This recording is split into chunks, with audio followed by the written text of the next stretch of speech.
I'm going right into it. Iran has launched its counterattack. Ladies and gentlemen, there are clouds coming out of Tel Aviv in the night sky like shooting stars. I could really use a wish right now. We're going to take a look at everything. Do not Fed post in the chat. Do not Fed post in the chat. That is crazy. The conflict and saying he respected Israel's right to self-defense. That coming to us in the last few moments, apparently from the Times.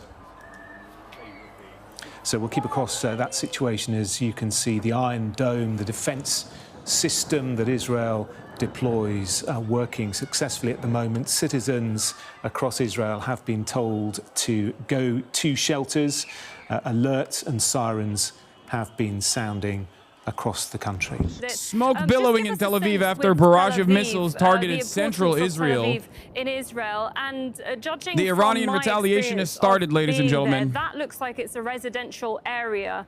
We still obviously don't know if there's anyone been injured, but this I think it's going to be limited. I think it's going to be restrained. I don't think that it's going to. I mean, maybe I'm wrong, but I don't think Iran has the smoke. But perhaps I'm wrong. Medics in Tel Aviv, no initial injuries reported. That is expected. ABC special report just started. God damn, dude. But yes, moments ago, Iranian missiles were launched towards Israel, and from what I understand, multiple missiles have not been successfully intercepted. Remember, this is a multi-billion-dollar operation. You got Tamir interceptors that are for the smaller munitions, like, and you have the Arrow systems in Israel as well. But then on top of that, you have anti-defense missile systems to protect Israel and Jordan, and you have the entirety of the American Central Command working actively to stop, working actively in real time to stop all of these fucking missiles from touching a hair on the head of anyone in Israel. And even then, in spite of all of that, Iranian missiles have been able to penetrate into Tel Aviv, as you have seen before, and they're still doing it. I mean, you can see it. Look, the ones that are flying from the ground are the interceptor missiles. They're anti-defense missile systems, and yet, in spite of that, the Iron Dome can be overwhelmed, as the Iranian retaliation last time around showed. This seemingly, according to Elant News, who's in the chat already, appears to be in the vicinity of IDF headquarters. We don't have enough information coming yet. Obviously, Israel also has deep censorship laws. I mean, even though they got hella fucking smartphones out there, and there's like literally Israeli chatters in here who can just like confirm or deny what's going on. I think last time when this happened, the Israeli military immediately applied censorship and tried to stop the information from coming out, like confirming strike targets and whatnot. The reason why I'm mentioning this is because obviously in the interim there is going to be some misinformation. There's going to be a lot of misinformation flying around as always. So just, you know, be aware of that when you're bringing in information here, and try to go after trusted resources. I suspect that Iran is not done yet. This barrage is just simply the first salvo. There will be more that comes in terms of self-preservation, self-defense, and ensuring that they do not get completely eviscerated. I suspect that the Iranian government's calculation here is going to be part restrained, so not so aggressive that they actively try to take out like heads of state or anything like that. Just like Israel itself demonstrates some of that restraint in comparison to how fucking belligerent they are when they don't actually go after you know, heads of state and stuff like that, but they assassinated a big chunk of the military command. They assassinated some top military officials, some nuclear scientists in residential areas. I don't know the exact number of casualties in Iran due to the Israeli strikes. But there was a relatively sophisticated infiltration campaign that Mossad had conducted, as far as I understand. This is not like glazed to Israel at all, but I think it also shows a weakness within Iranian national security that directly stems from the resentment that the Iranian population, some in the Iranian population, have towards this administration due to its fundamentalist attitudes, especially amongst the Iranian youth. And also the fact that the country is in turmoil economically, and it's much easier to basically purchase allegiances internally within Iran. The fact that Mossad was able to create a drone shop inside of Tehran, from what I understand, and then utilize those drones immediately to take out anti-air defense systems that Iran has, and then go after the missile salvo, goes beyond the notion of Israel gets to do whatever it wants and can use overwhelming force because they're backed by the most powerful country on the planet. Obviously, that plays a major role. There are no repercussions for Israel, but make no mistake, the very fact that they are able to build a drone facility, like a tiny drone facility inside of Iranian national boundaries, implies that there are massive fucking leaks within the IRGC, within the Iranian government, and that they can take advantage of the Iranian population's discontent to a certain degree. So this is a major problem for Iranian sovereignty in general. This is a major problem for Iranian security, and I suspect that a big part of the reason why this is even taking place, or even took place, is because of that glaringly obvious weakness, one that I have even mentioned in the past. Now, like I said, does Iran have the capability of really punishing Israel, like doing the deed, right? Doing the thing that people are worried about, understandably, like killing a bunch of civilians or potentially even assassinating like heads of state, or even simultaneously activating sleeper cells that I suspect they might have internally inside of Israel, as they did last time around? No, it's not, of course not, situation. It's more so governments have tremendous power.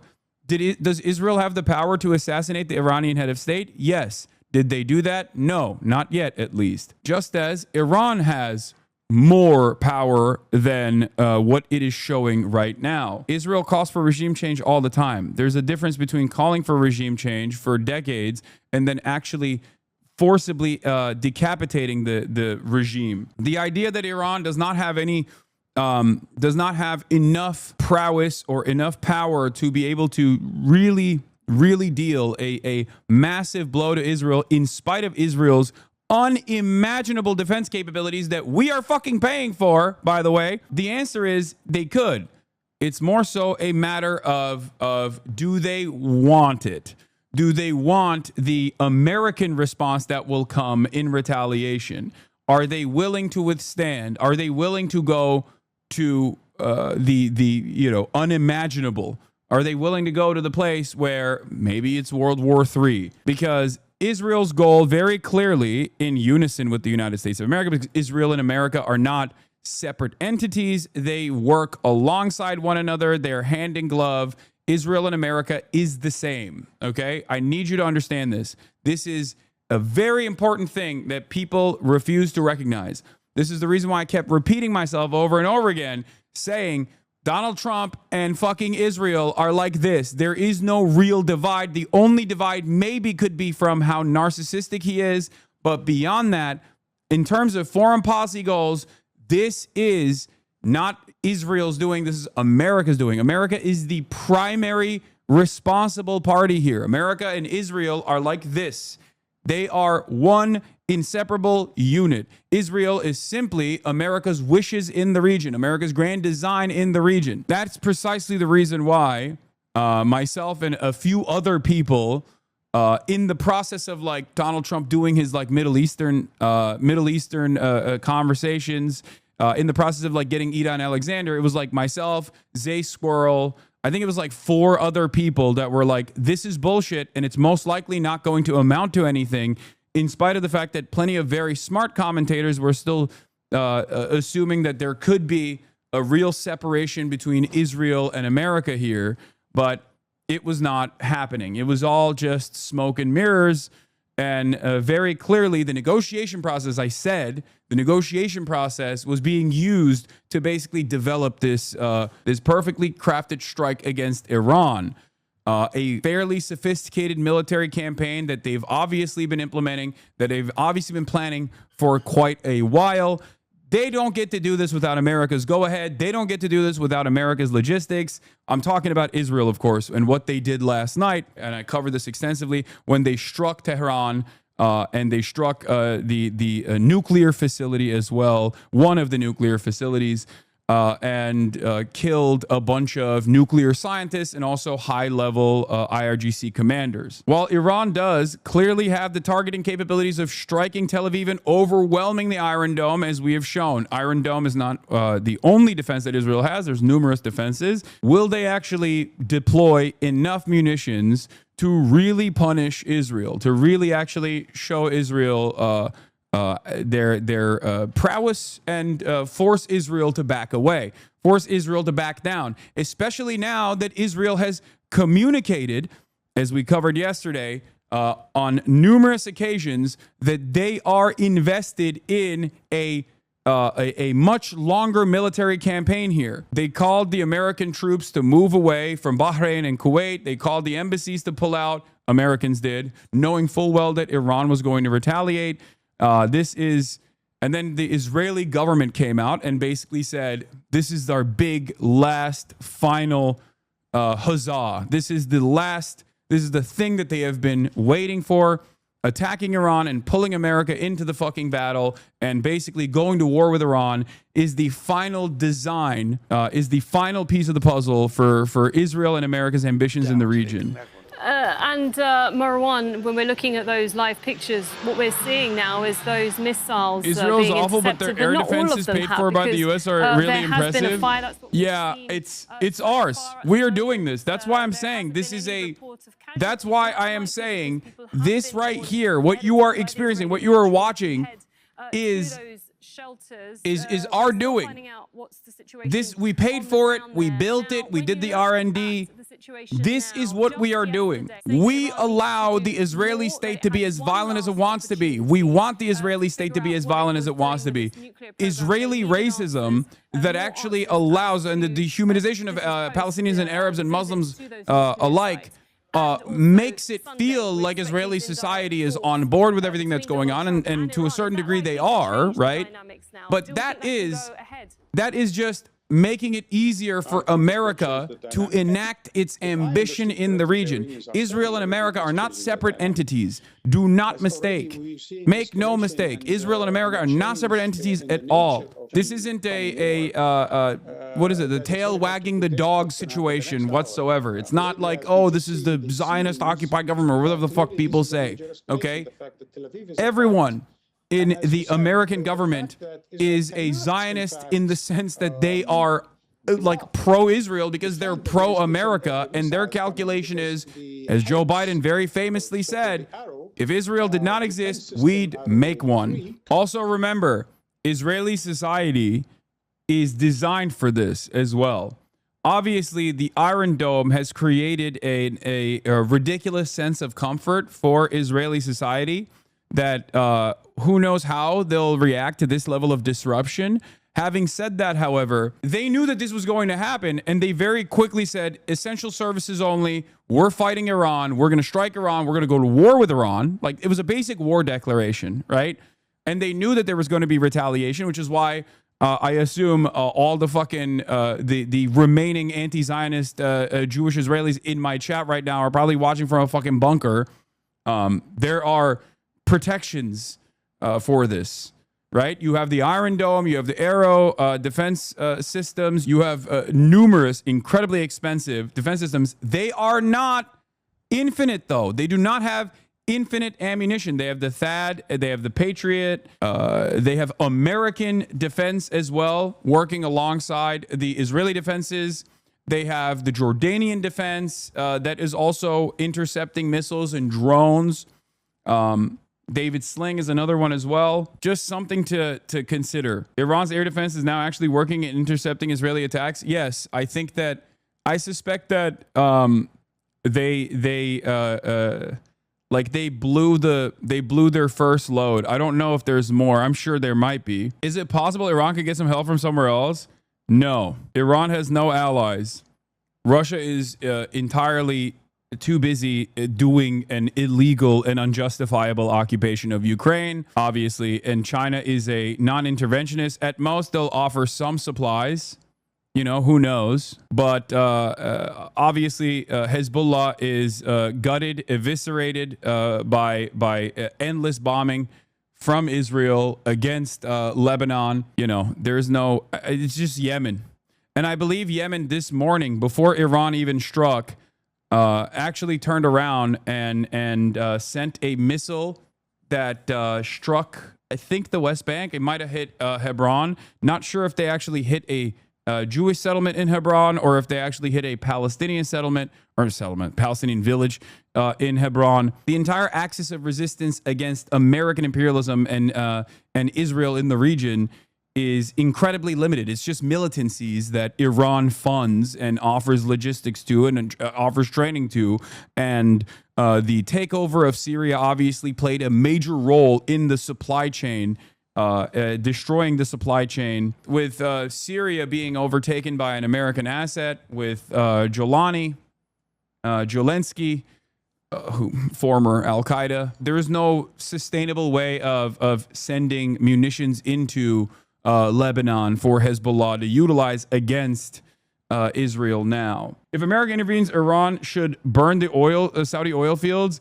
That is the nuclear option. The real nuclear option here that Iran has is not necessarily like actual nukes, but it's actually disrupting the entirety of global trade with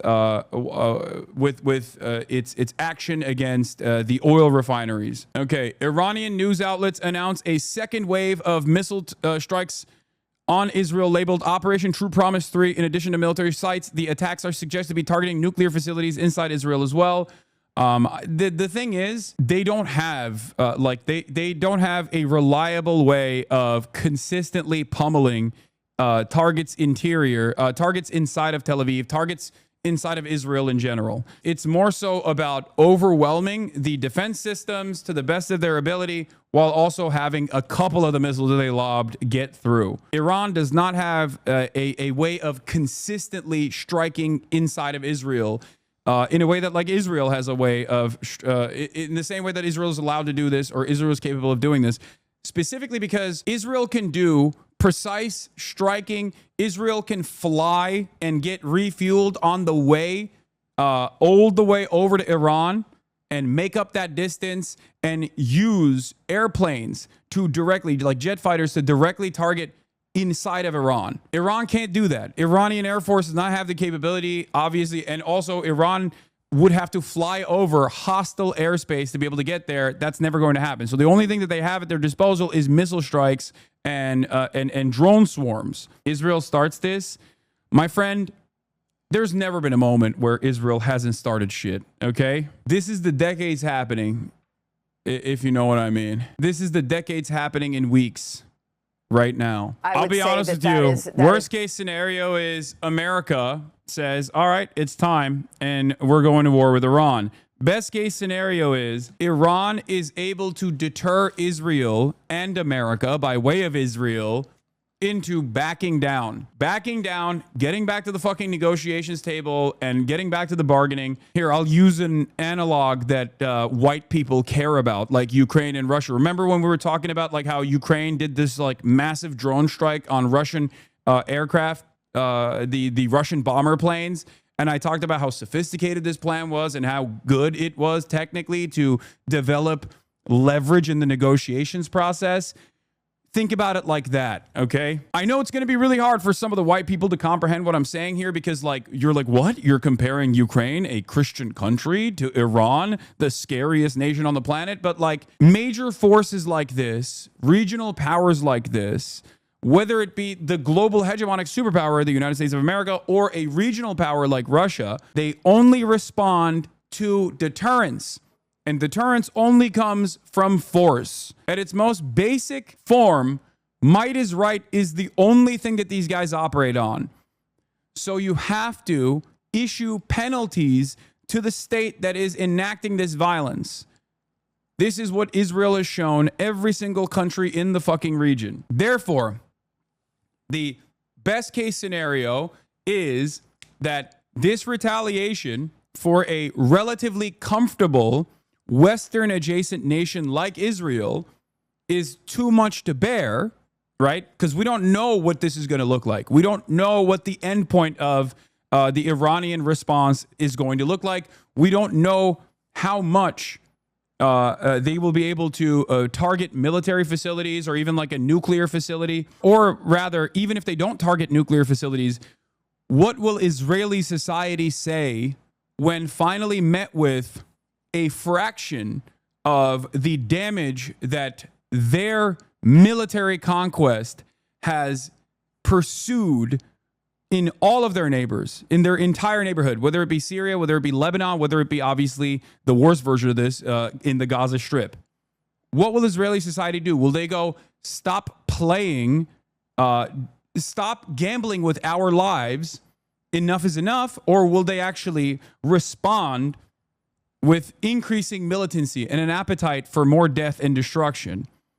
That's another factor to consider here. Same with the United States of America. Is this deterrence going to be enough for America to basically abide by the wishes of Israel, or for America to say, okay, we'll dial it back, we'll de-escalate here?